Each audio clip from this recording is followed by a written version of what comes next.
Hello, this is TurboDog702 for Marathon RPG Limit Break Submissions. It's Castlevania Symphony of the Night Glitchless. Right here at the beginning of the game, we are playing as Richter Belmont. This is a fairly quick part of the run. We are trying to end this fight with 0 hearts in order to get a heart refresh.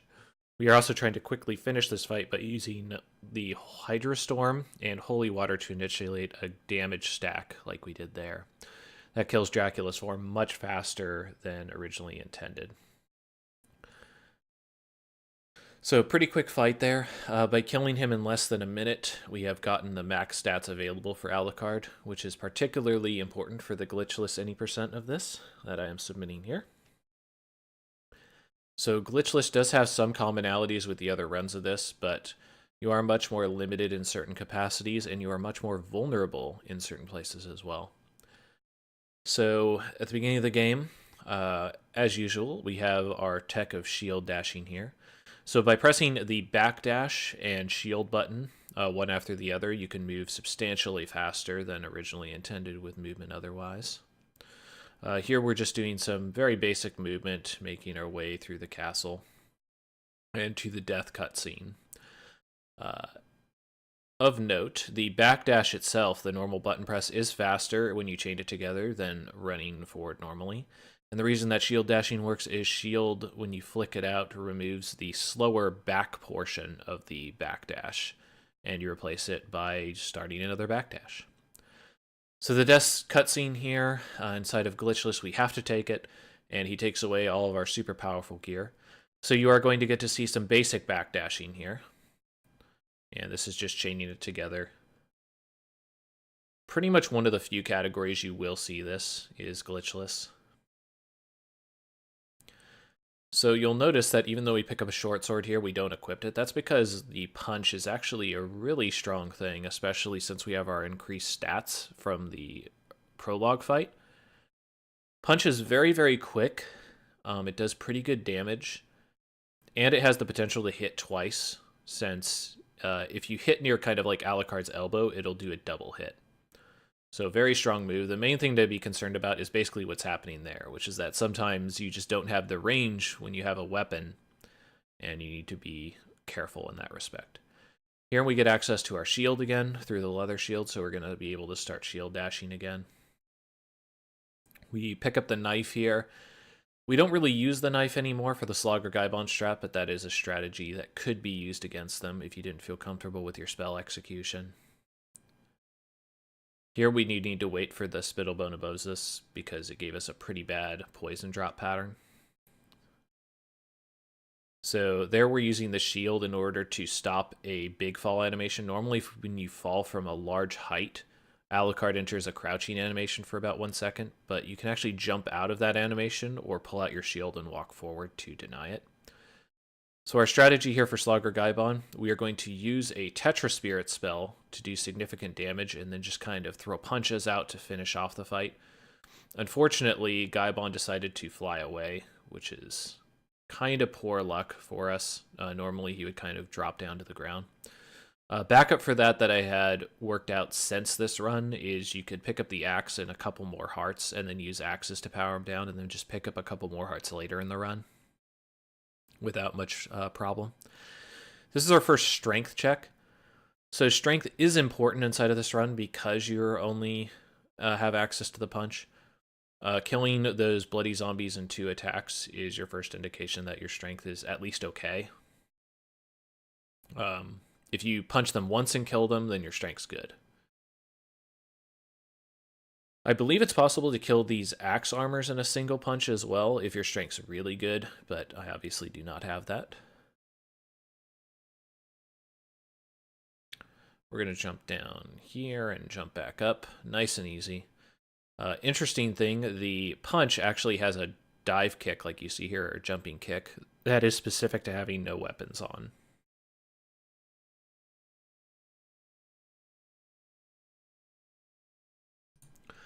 That jumping kick actually has a really good hitbox, I feel, for the lower part of Alucard's body.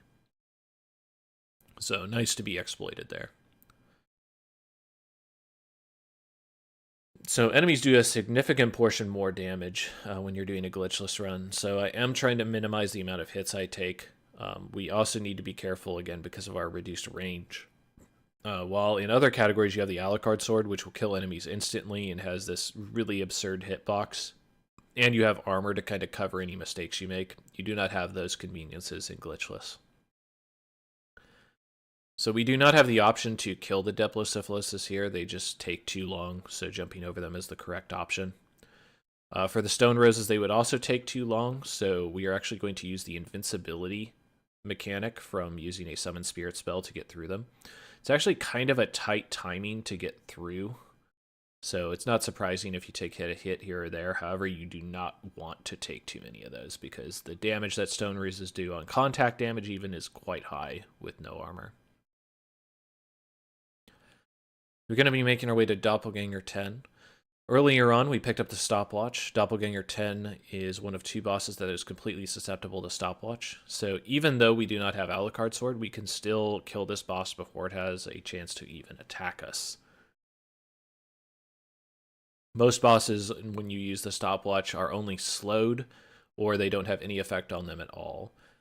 So Alucard and his trustworthy reverse castle counterpart, Doppelganger 40, are both susceptible to it completely, which is why we use stopwatch for those fights. Nice misjump me in the past. This is a relatively old PB. I tend not to do glitchless when I do this game because there's kind of other categories I've had my eye on.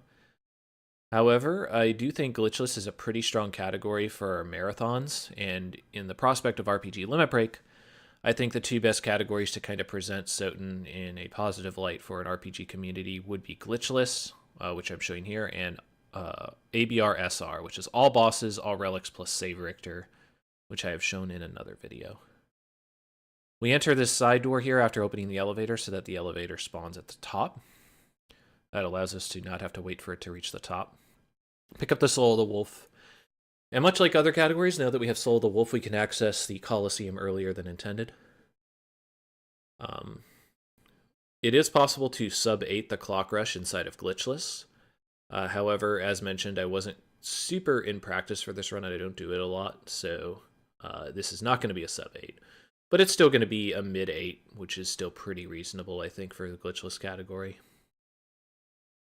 Also, you can't be too worried about the Clock Rush inside of this game. As long as you make the 9-minute cycle, there are so many other mechanics and rooms inside of this game that if you focus too much on the Clock Rush, you're going to miss out on all the other places you could gain time. So quickly just kind of jumping over these Diplos. Once again, we are going to be using the Wolf strat. The Wolf's ability to keep momentum forward while jumping is important, as is the skewed jumping physics on slopes, such as that. Earlier on, we had picked up a Garnet. I had neglected to mention that. We will be selling that Garnet. We cannot duplicate it due to this being glitchless, but it's still a huge amount of sellable money. We also picked up a couple of money bags in the long hallways to facilitate that.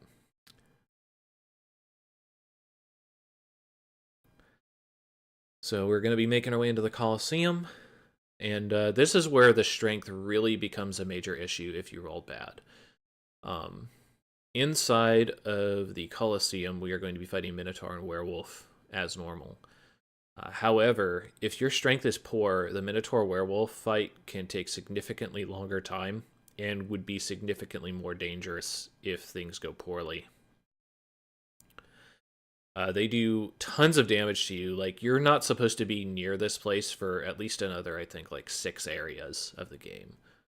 And you're supposed to have armor on, which is not inconsequential to the damage taken. As Minotaur Werewolf is itself a pretty, I would say, like, it's a pretty gatekeeper fight for people that are new to this game casually. So we are going to end up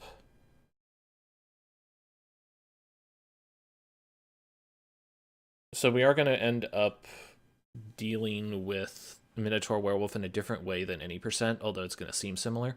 We still skip the cutscene to stop their AI from activating.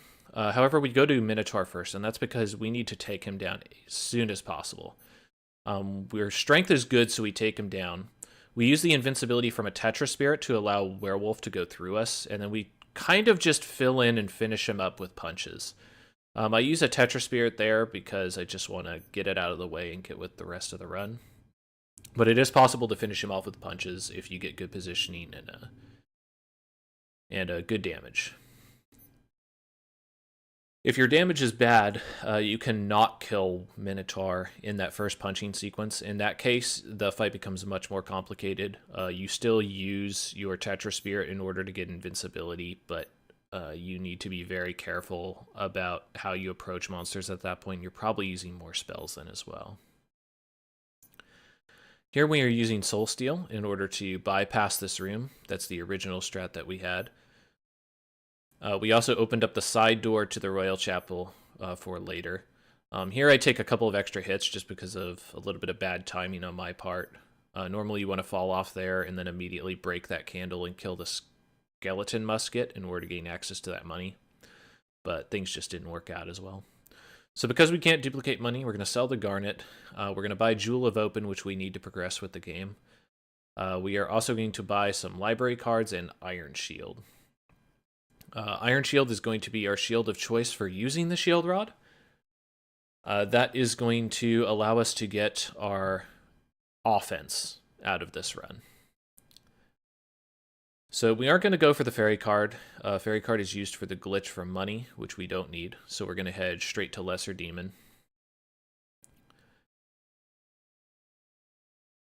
We're going to make a save here, but it's less to make the save and more to get the heal. And whenever you hit a coffin point, it will always save it the first time you beat it, so you're going to make a save game kind of whenever in Glitchless. We use the stopwatch here to be able to kind of bypass this room a little bit. I was a little sloppy with my jump, but we got through.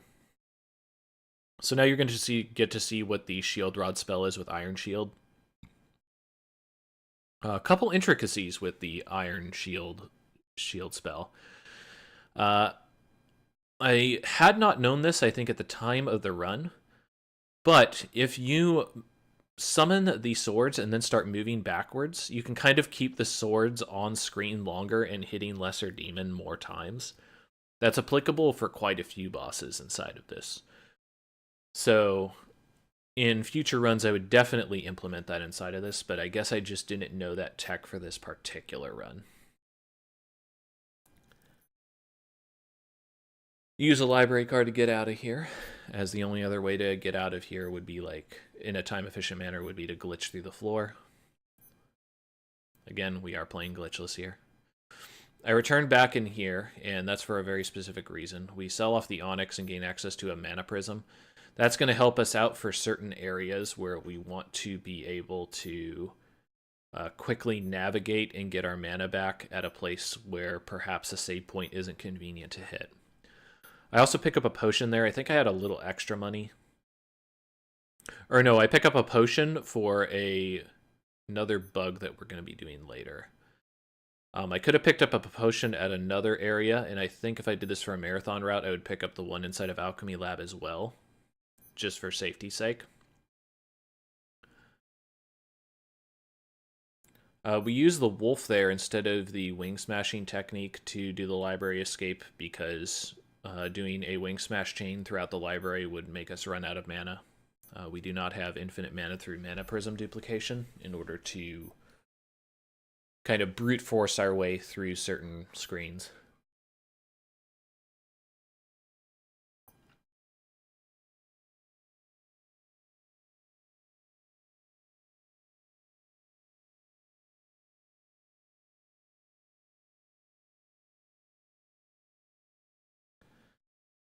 So we're making our way into the large area here. We stop by the save room because we want a full mana bar for this place. If you do not use wing smashes to get to the top of this area, it takes forever. So definitely well worth the use of mana bar there.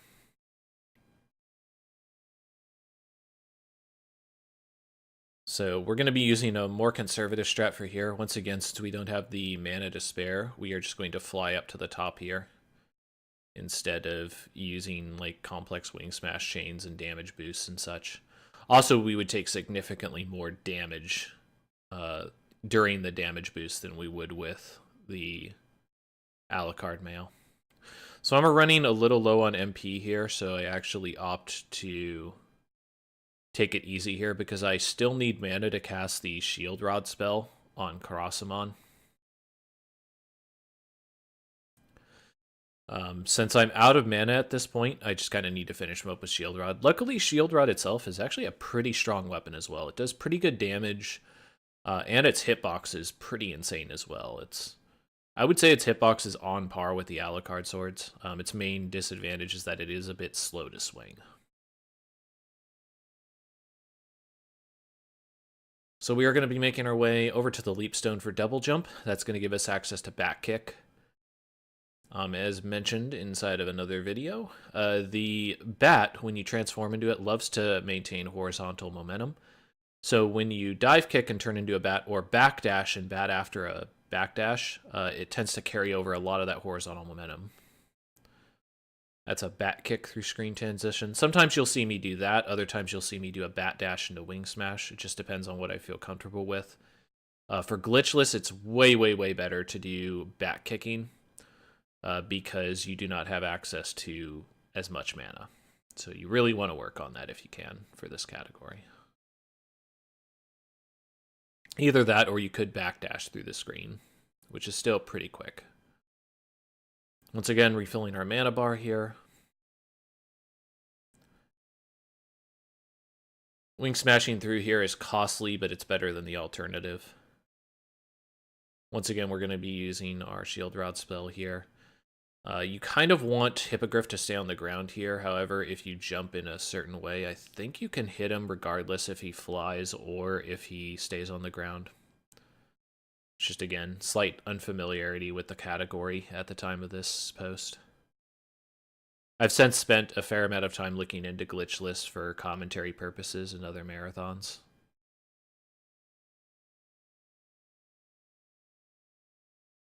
So once again, I feel like kind of pressured by my mana amount here, so I'm opting to kind of take a less mana intensive route.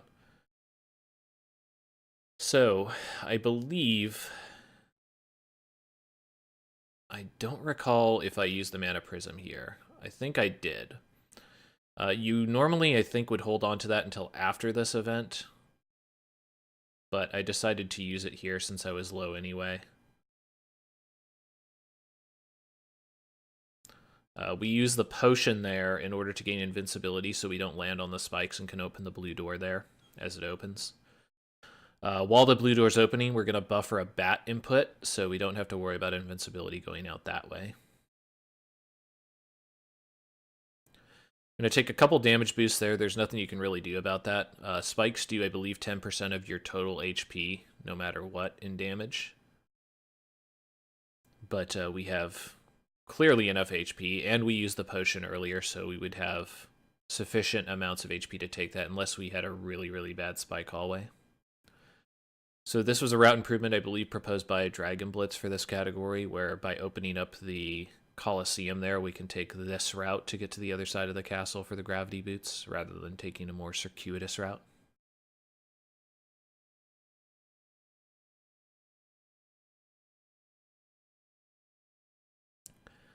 So the bat is really good at horizontal motion, as is bat kicking and shield dashing. However, we still don't have a great way to gain excessive amounts of height quickly. So once again, we are going to be picking up the gravity boots for that reason. Gravity boots gives you the ability to spend some MP to gain a super jump. That super jump is chainable, so you can do it over and over and over again, and you are invincible during the animation. So very, very strong ability. You can also go diagonally, like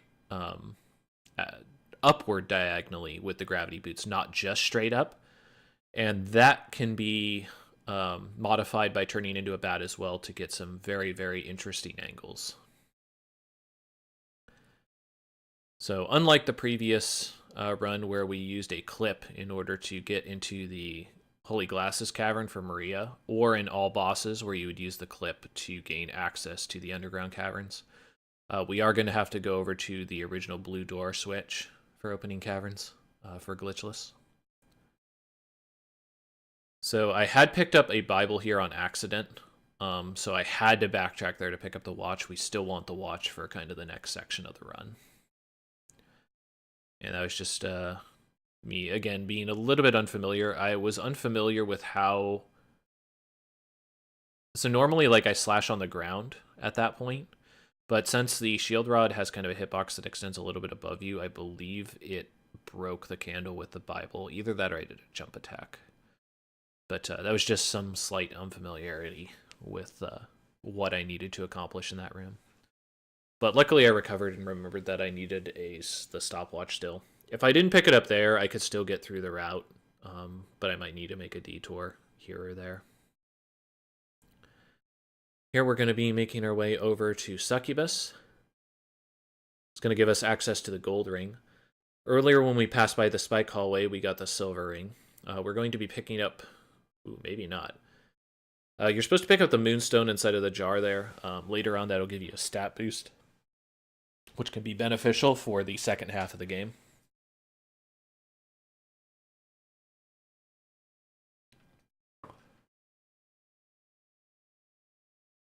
So Succubus fight, once again, shield rod, iron shield kind of does a number on her.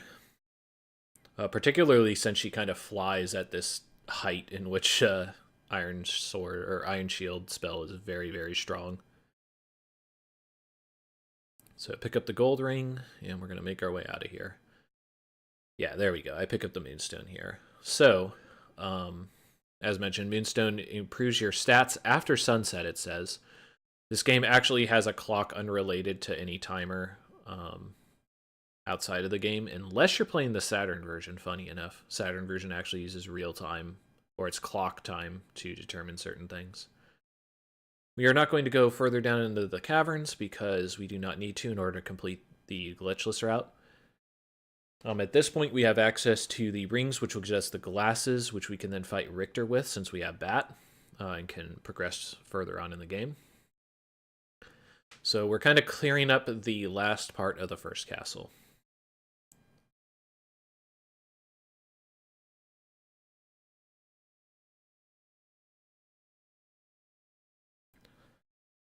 So, yeah, just making our way over to Maria.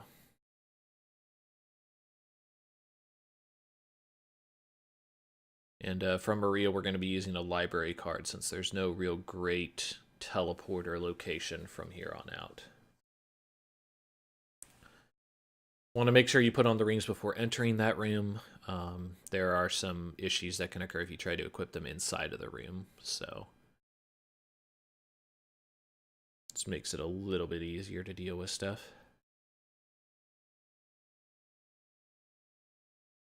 So I don't know how well I'm going to do this menu, but inside of this next menu, we are supposed to put on the moonstone and the holy glasses right here, since we're going to go into the menu anyway.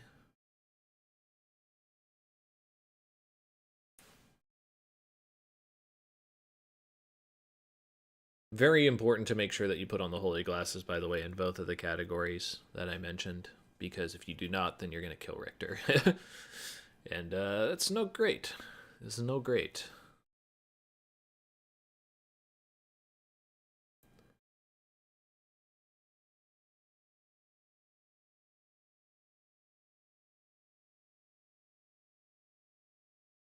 So a little bit of poor menuing there. I had accidentally equipped the Takamitsu. The Takamitsu is a two-handed weapon, and because of that, it unequipped my shield rod and my shield rather than just one or the other, which is not what I wanted.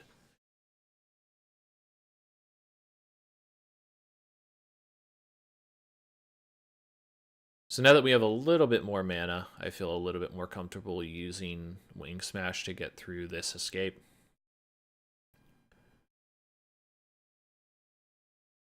That, and I know that I will be using the save room before the Richter fight in order to refill mana anyway. So this is fine.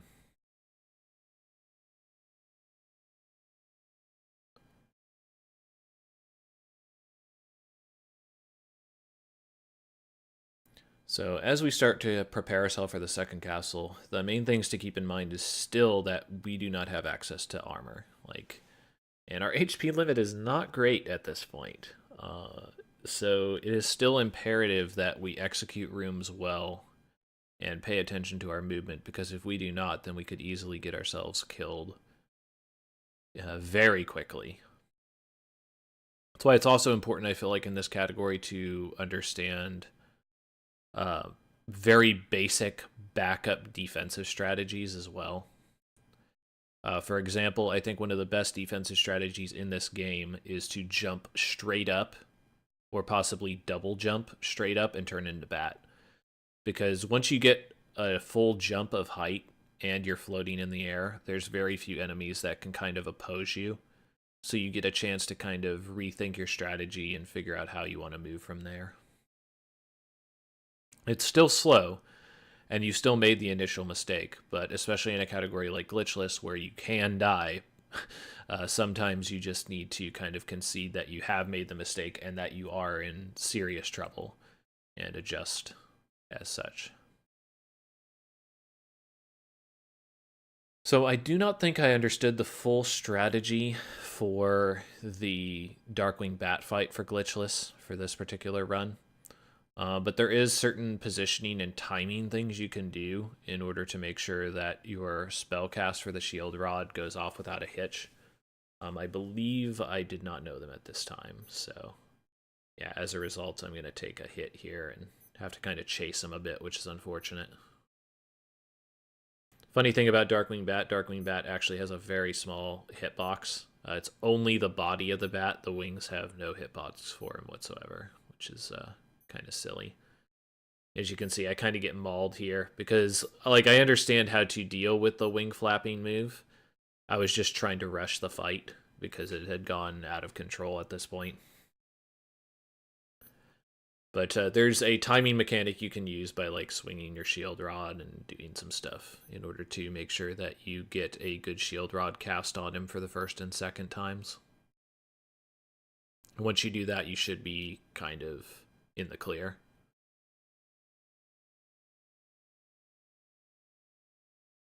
So this is a room I wasn't exactly sure how to budget my mana for, so I just kind of winged it a little bit. Since this run, the glitchless strats have gotten considerably better as well, I would say, and the routing for particular rooms.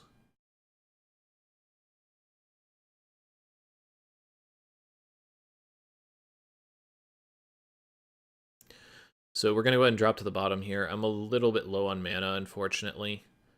I blow a Wing Smash there because I don't want to deal with the Valhalla Knights, so I figured that was the better option. We pick up the Dragon Helm because Dragon Helm reduces the defense on enemies, and that actually is applicable with the Shield Rod Iron Shield spell. We use Gravity Boots there because it's much cheaper than using Wing Smashes and faster to gain height there. At this point, we are low on mana, so we are going to make a side detour in order to gain access to the save room.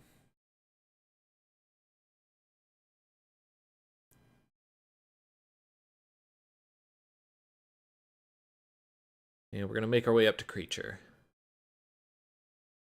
So Creature's another enemy that, because of the sheer size of him, he gets really, really badly damaged by Shield Rod. So it's a very, very strong thing on it. Casually, I would say the Moon Rod is also quite good against him as well. But I digress. We are not going into full casual mode here.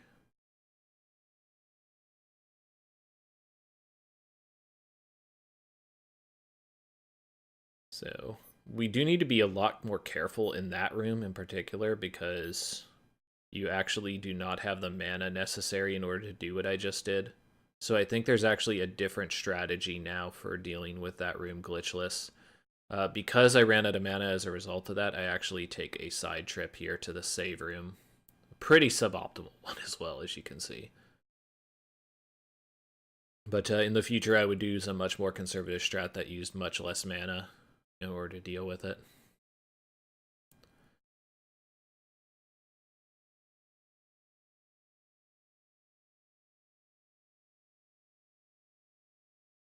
There's an example of me moving backwards to kind of get more hits off of the shield spell.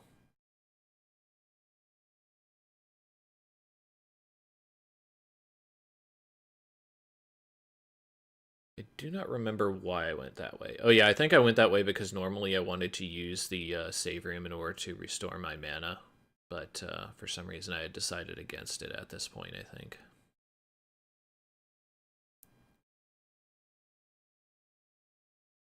And the reason you want mana is for this really long hallway. Which now, because I have a less mana amount, I need to kind of budget out a little bit more. And I figured that that kind of setup was probably the best I could hope for MP-wise.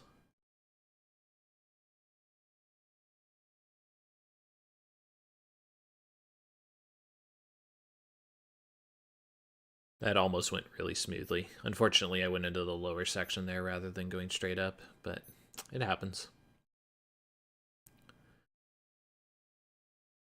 So once again, kind of complex room here. Because I don't have access to a lot of mana for the start, I can't do any really fancy moves at the start of it. So we actually do not need access to the stopwatch at this point because we are not going to be fighting Doppelganger. He's not necessary for doing the glitchless route. We have switched instead to Holy Water. So Holy Water is actually really, really powerful. Its range is terrible, but a lot of enemies are weak to it, and it does multiple hits, and it's quite cheap on hearts as well. You can also stack Holy Waters on top of one another. It won't do any like damage stacking, but it'll do damage very, very quickly. So we're making our way to death, and we are going to be using that the holy water to deal with him.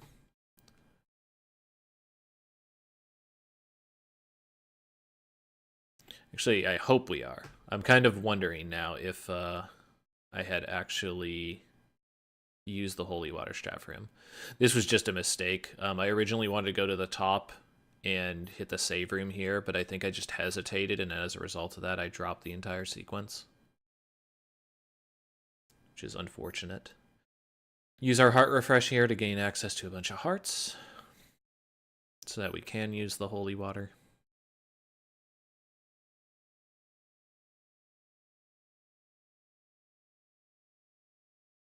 And we're going to go ahead and get into this fight. Use our shield rod spell. Use it again. And now, since he's going to float next to one of these platforms in his second form, we can drop the holy water on the platform like that to do substantial damage before he even spawns. So nice way to save on a little bit of MP and get in some extra damage.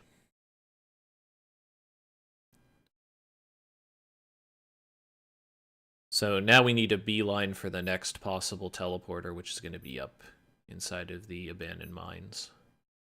We're doing that to get back onto the right side of the castle.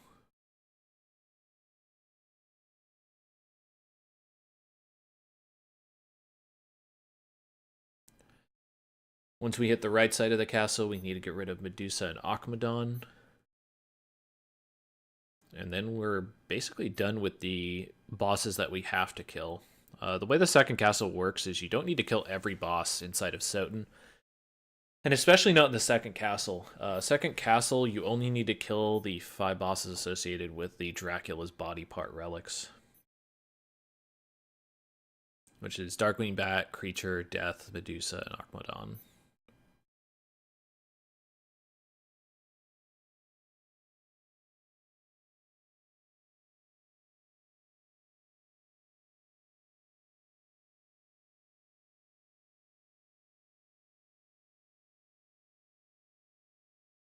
A little bit of a snafu there. In order to do the shield rod spell, you need to press shield and attack at the same time. So sometimes it can be a little bit tricky to get it out.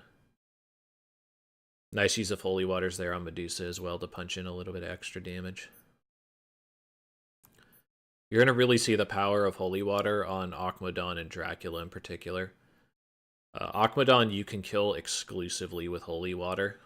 I do not know if I knew that for this particular run again, but you can actually just kill him with holy water entirely and save on some MP that way. Also time-wise, because it does take time to activate the shield rod spell.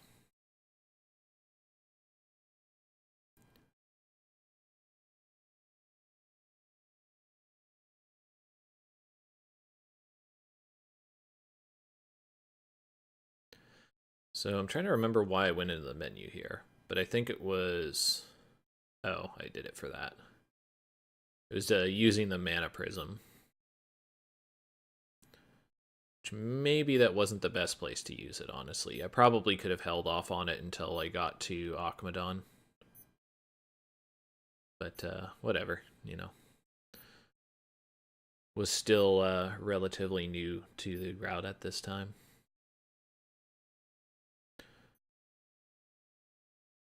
So there's Holy Water doing a work on Akmadon.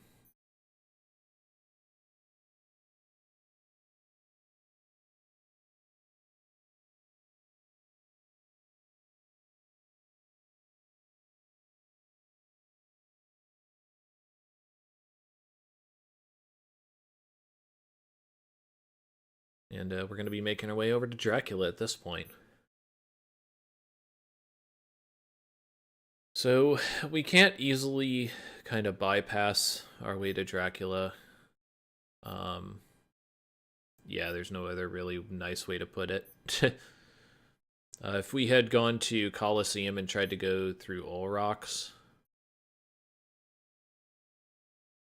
we would have basically lost quite a bit of time. So instead we're going this way, and we're going to grab a mana prism along the way, which is pretty nice. Allows us to ascend this chimney quickly, also using gravity boots.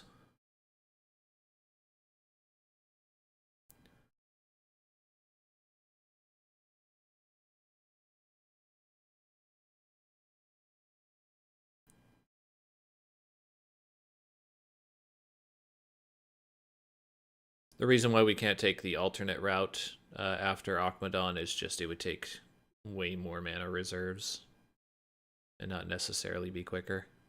And we don't need to kill Beelzebub either. So this is just kind of a nice little quick way to do that. Because this is Glitchless, we are going to be watching the clock opening sequence. So Shaft is going to be dealt with using the Shield Rod spell. For Dracula, we are going to be abusing Shield Rod spell, but we're also going to be supplementing that with damage from Holy Water.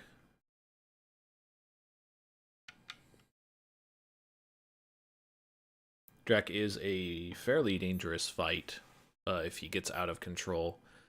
This is also another fight where your strength being off can be pretty detrimental to you. We do pick up the Dragon Helm to assist against that, because it'll reduce the defensive targets. But if your strength is bad, you can still have a significantly longer Dracula fight, since he has quite a bit of HP to burn through.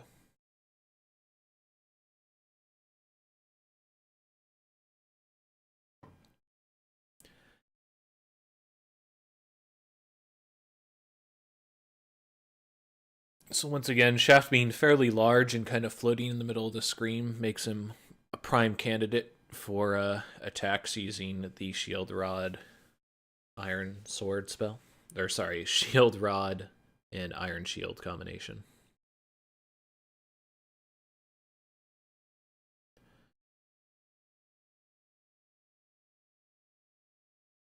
So we got that Dracula fight coming up.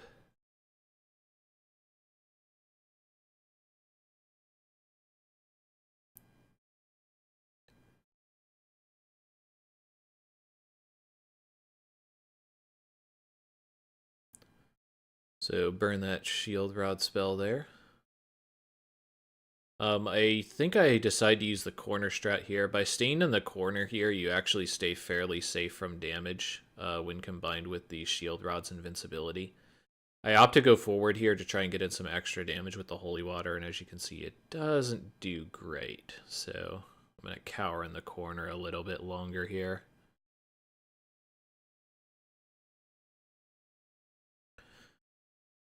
But I still managed to get him before he goes into the background, which is the most important thing. If he gets into his flying in the background phase, that's quite a bit more time that you can lose out of that. So that was a quick look at Glitchless any percent for what I'm going to be throwing in there as another submission for RPG Limit Break. A lot more danger inside of this route, still a fairly short category. I think shows a little bit more of the RPG elements off of this game like ABR SR does. But again, up to you guys. Is SotN an RPG? Question mark. Guess we'll find out eventually, right? But definitely can improve on this time. I just thought I'd throw it out there as a potential submission for this. But I'm going to go ahead and cut this out. We don't need to see the ending right now, despite it being completely corrupted graphically in the background. But I'll see you guys another time. Thank you for watching. Hopefully you enjoyed.